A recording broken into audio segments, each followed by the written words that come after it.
É muito doido pensar isso, por exemplo, você pegar no caso do celular, né? A própria internet você vê muita mudança, tipo, o 2G, quando tinha 2G não tinha aplicativo no celular. 5G hoje em dia é papum, assim, né? 3G já, vamos fazer um iFood aqui que mudou a vida da galera, né? Sim. A gente vem conversando do GPS, né? Tanto que mudou ali, Uber, esses aplicativos, tudo precisa disso. Imagina esse poder na sua mão, assim, tanto que... E se for pensar que, assim, até 20 anos atrás era o quê? Internet de escada? Dial-up lá. E aí aquele site que demorava a carregar. E a gente achava assim, uau, né? Abria depois da meia-noite pra contar um pulso só na internet. Mas o que eu penso é assim, não tem limitação mais, porque quando você pega uma inteligência artificial, um computador quântico, talvez a gente nem saiba explorar tudo que um computador quântico pode entregar. Mas a inteligência artificial, não parando de evoluir constantemente, ela não é igual você, que ela tem uma limitação de parar. Ela absorve tudo instantaneamente.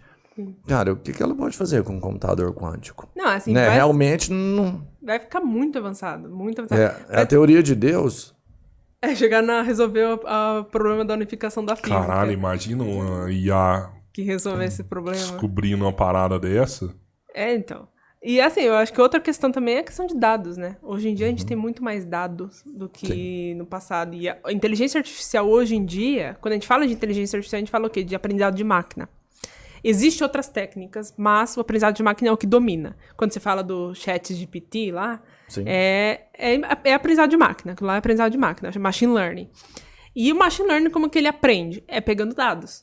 O ChatGPT é um exemplo. Ele pegou dados e dados e dados e dados e agora ele consegue resolver, assim, você pergunta lá, escreve um roteiro pra mim, pipipipopopó, ele vai lá escrever por quê? Porque ele aprendeu isso com dados anteriores, em machine learning, usando técnicas de machine learning. E o que acontece é o seguinte, tipo, todas essas técnicas que a gente vê do ChatGPT, por exemplo, o T, né, de GPT, é Transformer, nome, tipo, a sigla, né, Transformer. A técnica de Transformer nasceu em 2019, é recente. Então, e agora só que a gente tá vendo uma aplicação disso. E assim, as técnicas já estão prontas, né, de inteligência artificial. Essas técnicas já estão, assim, extremamente, assim, já estabelecidas, basicamente. Sim. Inclusive, tem até uma discussão dentro da área, né, desse pessoal que trabalha com essas técnicas, que cria essas técnicas, que se a gente já não chegou, assim, a gente já saturou. Porque não tem mais um avanço grande. Tipo, o último grande avanço foi o Transformer, que foi em 2019. Pra gente é recente, mas dentro da área... Tem 3 anos. 4 anos. 4 anos. Mas o pessoal da área, que estava acostumado a ver uma coisa nova por mês, faz 4 anos que a gente não tem um boom. Então, pra eles é tipo, será que... Tem até textos procurando, será que a gente chegou no limite da inteligência artificial? Mas, ao mesmo tempo, a gente tá vendo o ChatGPT aí... Tipo, todo mundo, uau, com o ChatGPT. Mas é por quê? Porque agora a gente tá entrando na era das aplicações. A gente tá vendo essas técnicas sendo aplicadas. Então, assim, isso que agora vai mudar daqui pra frente. Isso que agora vai mudar a cada 6 meses, vai ter uma coisa nova. Não é que a técnica é nova, o que aquilo lá é, assim, uau. As formas de aplicar esse produto, né, que a gente está usando agora. Descobrindo os produtos que isso pode entregar para a gente, né, que são vários produtos que ela pode entregar. Sim. O ChatGPT é um exemplo, né. Tanto que, assim, para mim, assim, claro, eu acho o ChatGPT incrível, assim, você entra lá, você fica horas. Você discutiu com ele? Não, nunca discuti com ele. Você sabe que ele apela. Ele apela? Apela. Não, teve uma... Ele te ameaça, mano. Ele assim, para de mexer comigo que... Teve uma parada dessa, né? Hã? A Bing que agora tá mexendo junto com o ChatGPT, né? Estão juntos. Mas você viu esse caso que o cara, eu acho que era um psicólogo, né? Que começou... Ele é um cara que ele testa as inteligências artificiais. Você não viu? Isso foi muito louco. Ele começou a trocar ideia... E aí, tipo, chegou numa hora que a inteligência virou e falou assim, ó, você é uma ameaça pra minha existência. E se for entre nós dois... E rolou isso aí mesmo, sabe? Mas o Teve que ela... outro também já. O que ela responde é o que ela aprende, né? Então, provavelmente, ela já aprendeu isso com dados anteriores. Mas isso me preocupa, porque eu vi, inclusive rolou isso no talk do Monark. Eles fizeram um teste lá ao vivo... E tipo assim, virou pro chat e falou: faz um poema com Bolsonaro. E aí o chat falou, ó, eu não vou fazer, eu não posso fazer por causa dessa pessoa, tal e tal e tal. Eu não tô apta pra dar minha opinião sobre isso. E aí faz um poema com Lula.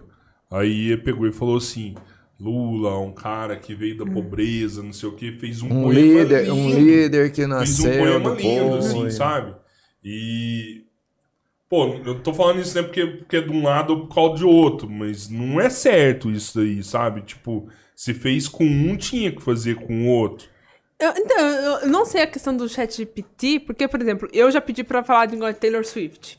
E falou pra eu sabia. mim. Eu ia te perguntar quem você gosta mais, de buraco negro ou da Taylor. Então, aí o ChatGPT meio que não vou falar sobre Taylor Swift, sabe? Sério?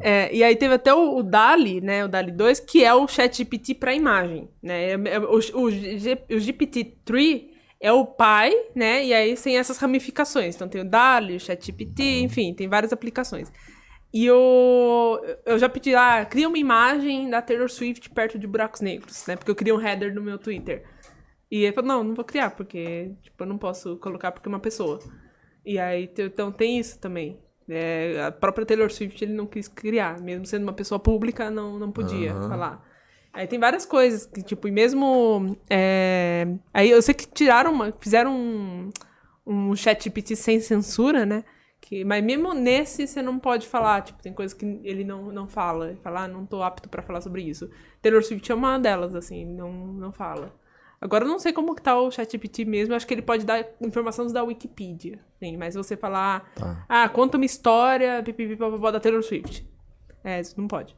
Aí ele meio que barra. Bom, pode ser alguma coisa pra evitar, tipo, fake news, né? Vamos pensar, né? Sim. Ele não vai criar alguma coisa sobre uma pessoa que não seja extremamente verídico. Vamos pensar, né? Me conte, faça um poema sobre a Taylor. Não, porque seria um artigo, alguma coisa assim, né? O problema é que quem que deu esse start inicial, assim, né? Pra inteligência. O que é o certo, o que é o errado, o que pode, o que não pode. E aí que entra uma área da inteligência artificial que é extremamente importante, que é a ética em AI.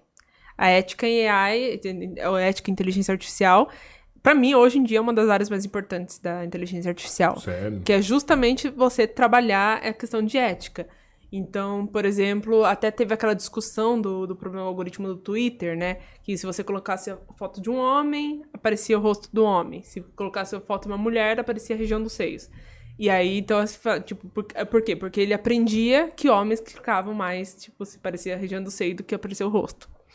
E aí, mas tem formas de contornar isso. E isso era uma das grandes críticas que surgiu na época. Tem formas do Twitter evitar isso acontecer. E aí, tipo, aí entra a questão do debate da ética em AI. Outro exemplo, que assim, que é o exemplo clássico que eu sempre falo, é o do DALL-E mesmo, esse DALL-E. Porque o DALL-E atual é o DALL-E 2. Então já é a segunda versão. No DALL-E 1, como que a OpenAI faz, né? É o mesmo do ChatGPT, né? A mesma empresa. Eles fazem o quê? Por um tempo, eles lançam para certas pessoas no mundo. Então, fala, sociólogos, filósofos, cientistas da computação, físico, químico, enfim, algumas pessoas nessa área, 200 pessoas em geral. E aí, eles ficam testando por 6 meses esse produto. Então, todo dia testando por 6 meses. E aí, eles encontram problemas no algoritmo. E um dos problemas do DALL-E, teve vários problemas que ele fazia piada, assim, de mau gosto. Então, gerava imagem de mau gosto. Por exemplo, fazia questão, tipo, com 11 de setembro, coisas assim. E aí, esses eram problemas. Que agora, hoje, no DALL-E 2, se você colocar o mesmo input que gerou os problemas no DALL-E 1, hoje em dia não tem no DALL-E 2. Tá resolvido. Tá resolvido. Por quê? Porque e os dados são os mesmos. Só que o pessoal, né, o time, conseguiu evitar que isso acontecesse. Essas IAs, ela tem uma parte é programado para que ela tenha uma parte de humor, porque elas sempre colocam algumas piadinhas, né? Só que ela não tem muita noção, né? Igual você falou assim, às vezes de um 11 de setembro, ou de uma coisa mais pesada, sei lá, ofensiva para uma pessoa ou outra, né? Ela é programada para ter esse humor ou ela desenvolve isso? Ela aprende com dados, só que no caso do ChatGPT, por exemplo, pelo que eu sei, uma das fases do aprendizado dela, colocou ela para conversar com humanos. E aí dava 5 respostas. E aí o humano tinha que escolher qual dessas 5 respostas parecia mais humana. Então, o humano Da tem isso hora. de fazer piadinha e etc. Então, ela aprende com isso. Ela aprende, essa abordagem de piada então dá mais certo, né? E aí acaba que tem essa interação com humanos antes.